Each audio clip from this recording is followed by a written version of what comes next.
प्रेरणास्पद कथा YouTube channel पर मैं धनंजय जैन आप सभी का हार्दिक स्वागत करता हूं। दोस्तों, ऊपर वाले के यहाँ पर देर है अंधेर नहीं, इसलिए उसके ऊपर विश्वास रखो।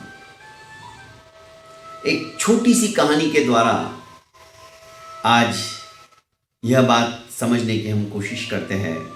एक सुनार था, अपनी मेहनत से, लगन से, पुरुषार्थ से जो कुछ वो कमाता था, अपने परिवार का उदर पोषण एवं निर्वाह करता था। एक दिन उसके मन में आया कि क्यों नहीं मैं थोड़ा और मेहनत करूं और एक धनाढ्य बन जाऊं, बड़े बड़े मेरे शोरूम हो, मेरा एक नाम हो जाए। मेहनती तो था ही, थोड़ा सा उसने इन्वेस्टमेंट किया और बहुत सारा सोना खरीद लिया। जितनी अपनी जमा पूंजी थी सब सोने को खरीदने में लगा दिया और सोचा कि मैं अलग अलग आभूषण बनाऊंगा। सुंदर सुंदर डिजाइन के सुंदर सुंदर आभूषण यदि मैंने बना लिए तो मुझे अच्छी कीमत मिलेगी, मेरा मेहनताना रंग लाएगा। और दिन रात मेहनत करता, रात को भी कड़ी मेहनत के द्वारा वो आभूषणों को बनाने की कोशिश करता। बहुत कम सोता था। जो पहरेदार था, जब उसने देखा कि सोनार देर रात तक भी काम करता है, एक एक दो दो तीन तीन बजे तक काम करता है, सोनार के मन में ऐसा कुछ नहीं था। पहरेदार की खट खट की लकड़ी बजाने की आवाज सुनकर उससे वो दुआ सलाम भी करता था। तो एक दिन पहरेदार ने पूछ ही लिया कि भाई तुम इतनी रात तक जगकर क्या करते हो। सोनार के मन में पाप तो था नहीं। उसने कह दिया कि इस तरह से मैंने अपनी समस्त कड़ी मेहनत से जो कमाई की थी वो सब मैंने सोना खरीद लिया है और अब उसके छोटे छोटे सुंदर सुंदर आभूषण बनाकर बेचता हूँ। मुझे एक नाम कमाना है, मेरे जैसे आभूषण कोई बना ही नहीं सकता है।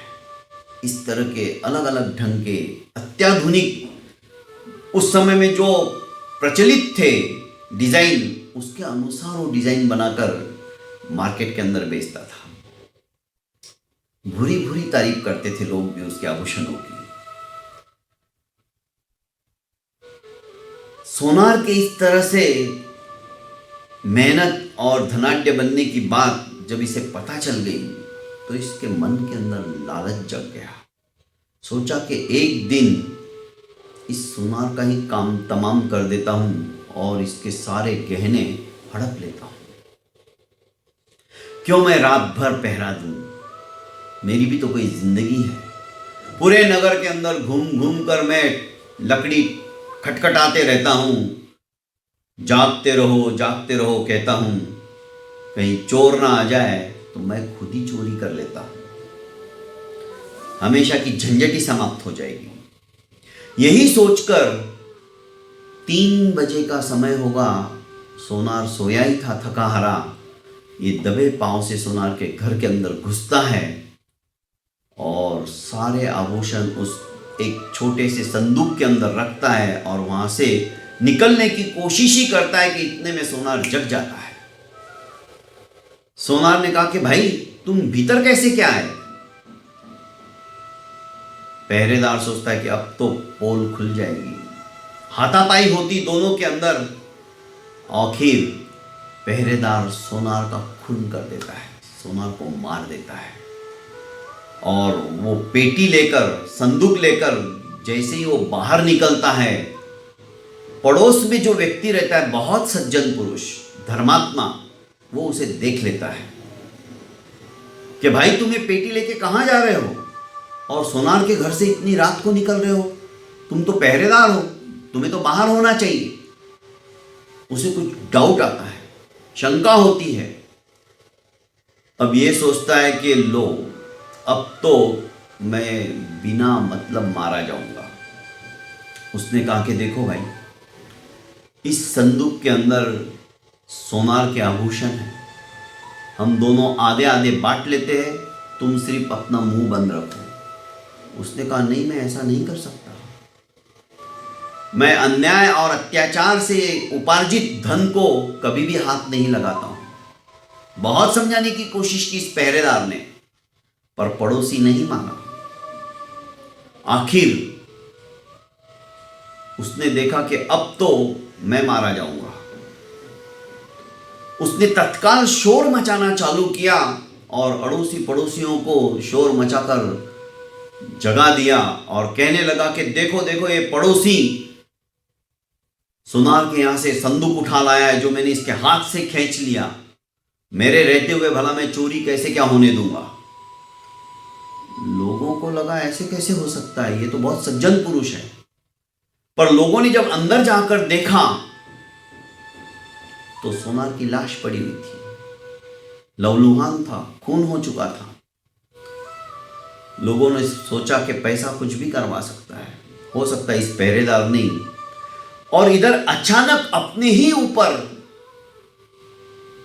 गुनाह नहीं करने के बावजूद भी जब गुनहगार ठहरा दिया गया तो सेठ की हालत खराब हो गई। पसीने आने लग गए। सेठ कुछ बोल ही नहीं पा रहे थे। लोगों को 100% डाउट आ गया कि इस सेठ ने ही सोनार को मार दिया है। पकड़कर राजा के पास ले जाया गया। राजा ने न्याय कर दिया कि अब क्या किया जाए। स्पष्ट है, चोर सामने है, पकड़ने वाला सामने है, इसे जेल के अंदर बंद कर दिया जाए। सेठ को जेल के अंदर बंद कर दिया गया। सेठ सोचने लगा, मेरे किन कर्मों का उदय है ये। मैंने तो उल्टा इस पहरेदार को बोला कि मैं ऐसा नहीं कर सकता है, तो मेरे को धन भी देना चाहता था, पर मैं क्यों लूं? मुझे ऐसा धन भी नहीं चाहिए। उल्टा मुझे ही चोरी के इल्जाम में फंसा दिया गया और खून के भी इल्जाम में कि ये खून मैंने किया है। भगवान, ये क्या है? ऐसा क्यों हुआ मेरे साथ? राजा ने फांसी की सजा देने के पहले सोचा कि कहीं मेरे से कोई अन्याय ना हो जाए।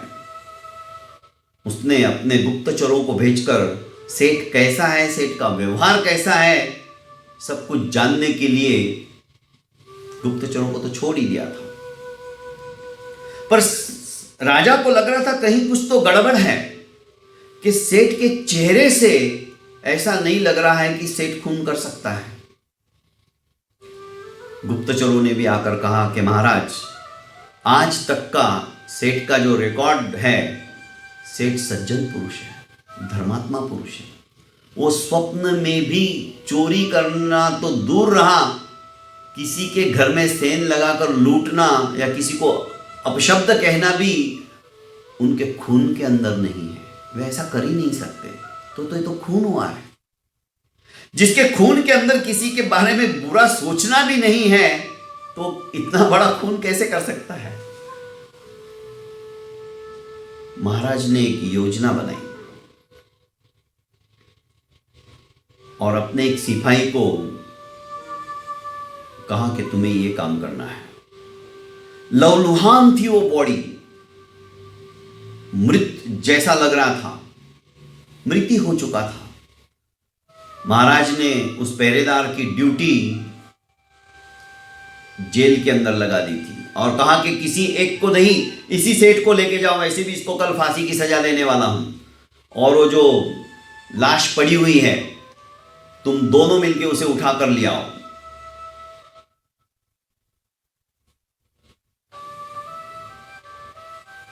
छोटी सी ऐसी एक लाश सो सके और एक डंडा, बस दोनों की दोनों, एक आगे और एक पीछे, उसको उठा के लाना था।